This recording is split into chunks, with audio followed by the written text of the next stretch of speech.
Hello बच्चों, let's see this question. The question says that part A circular coil of n turns and diameter d carries a current I. It is unwounded and rewound to make another coil of diameter 2d. Current not T, this will be I. Current I. Let me change it. Current I. Current I remaining the same. Calculate the ratio of magnetic moments of new coil and original coil. Part B. Write two characteristic of material used for making permanent magnets. तो यहाँ जो हम की concept use करने वाले हैं for part ए के लिए जो की कॉन्सेप्ट यूज करेंगे वो यूज करेंगे formula of magnetic moment due to a coil. Magnetic moment due to a जो कोइल होता है वो होता है is equal to N number of turns in coil, I current flowing in coil into area of that coil. ठीक है, तो ये फॉर्मूला हम यूज करने वाले, mu is equal to N I A. अब देखते हैं क्वेश्चन में हमें क्या क्या गिवन है। क्वेश्चन बोला कि एक सर्कुलर कोइल है, एन टर्न्स है, उसमें डायमीटर डी है और करंट आई है। तो हम पहले क्या काम करेंगे, हम ओरिजिनल वाली कोइल के लिए म्यू निकाल लेंगे और फिर किसके लिए निकाल लेंगे, जो कोई न्यू कोइल है उसके लिए मैग्नेटिक मोमेंट निकाल लेंगे। फिर दोनों का रेशियो बताना है हमें, new coil and original coil, mu two by mu one बताना है। यहाँ लिखेंगे four original coil, four original coil. तो ओरिजिनल कोइल के लिए हमें नंबर ऑफ टर्न्स गिवन है, number of turns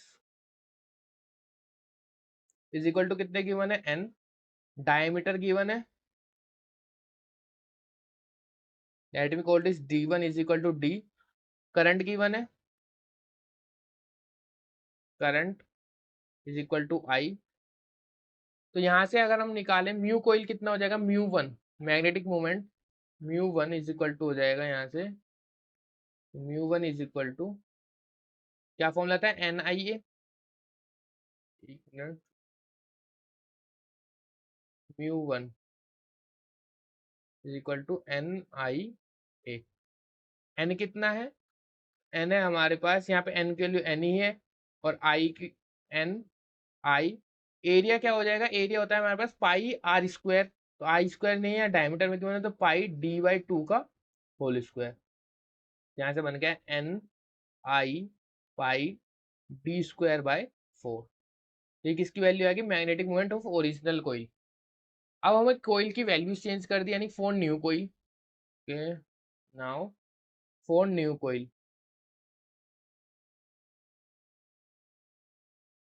new coil में जो बोला है, जो हमारे पास न्यू कोइल में हमें एन चाहिए, आई चाहिए, ए चाहिए। तो आई तो सेम रहने वाला है, करंट सेम है। एरिया, एरिया में डायमीटर चेंज हो जाता है, एरिया चेंज हो रहा है, और नंबर ऑफ टर्न्स चेंज हो जाएंगी। अच्छा ये बताओ, जब हमारे पास ये कोइल एन टर्न्स थी, कि अगर मेरे पास ये कोइल है एक इस टाइप से, और इस कोइल में एन टर्न्स है, यानी कि एक टर्न पूरा हुआ, तो इसका दूसरा टर्न, तीसरा turn, four turn, five turns, तो इस टाइप से टर्न्स हो रही हैं। तो इसकी लेंथ कितनी होगी, अगर एक टर्न्स होती तो कितनी लेंथ होती, इसकी लेंथ का मतलब इसका क्या होता है, सरकमफेरेंस होता है, यानी टू पाई आर होता। अगर डायमीटर के टर्म्स में देखें तो पाई डी होता। लेकिन अगर ऐसे अब इसमें कितनी टर्न्स है, एन टर्न्स है, तो इंटू एन हो जाएगी, यानी लेंथ ऑफ वायर कितनी हो जाएगी, पाई डी इंटू एन।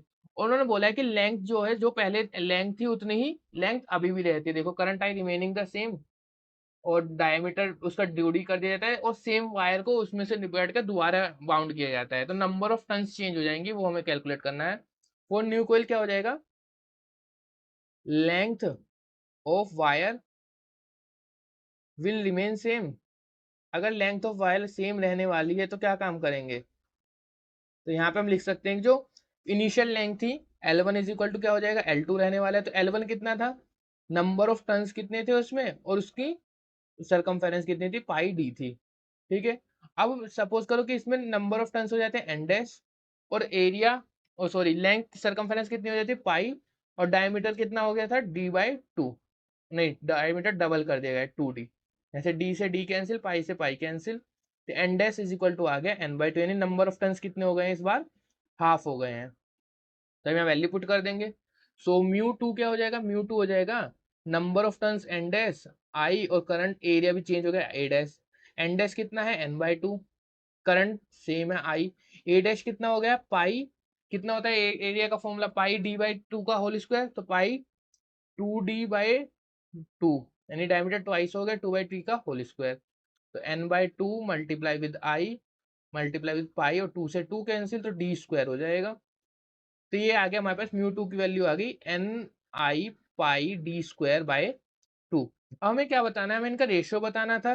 तो μ2/μ1, μ2 कितना है ni πd²/2 और μ1 कितना था ni πd²/4। तो इससे पूरा कैंसिल तो जाएगा 4 ऊपर जाएगा बाय 2, तो 2 2 जा 4, 2 1 जा 2, तो ये हो गया 2/1। तो इनका रेशियो कितना आया, तो ratio is equal to μ2 ratio μ1 is equal to 2:1।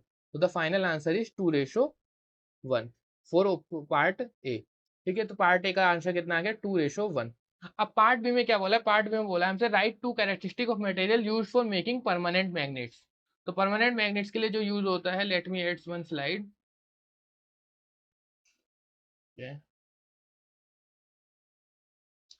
So permanent magnets के लिए जो यूज होती है 2 कैरेक्टरिस्टिक, वो क्या है, तो बी पार्ट में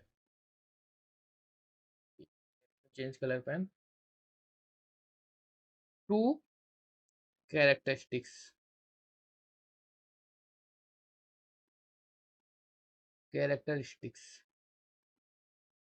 क्या कैरेक्टरिस्टिक्स है, जो जो मटेरियल यूज्ड होना चाहिए सबसे पहले तो वो क्या होना चाहिए, हाई वैल्यू ऑफ कोरेसिटिव होना चाहिए, उसमें हाई वैल्यू ऑफ कोरेसिविटी होनी चाहिए। और दूसरा उसमें एक रीजनेबल वैल्यू ऑफ रिटेंटिविटी होनी चाहिए, reasonable value of retentivity of retentivity.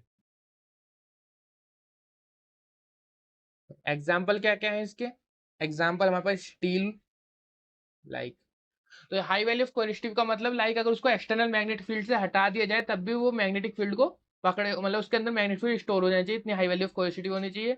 Retentivity क्या होनी चाहिए, रिटेंटिविटी लाइक अगर उसमें मैग्नेटिक फील्ड दूसरे एक्सटर्नल मैग्नेटिक फील्ड लाई जाए तो उस पर कोई इफेक्ट ना पड़े ज्यादा। तो इसमें ये 2 कैरेक्टरिस्टिक्स होने चाहिए। इसका एग्जाम्पल क्या है हमारे पास, स्टील एक ऐसा मटेरियल है जिसमें दोनों वैल्यूज होते हैं, 2 कैरेक्टरिस्टिक्स होती हैं अच्छी वाली।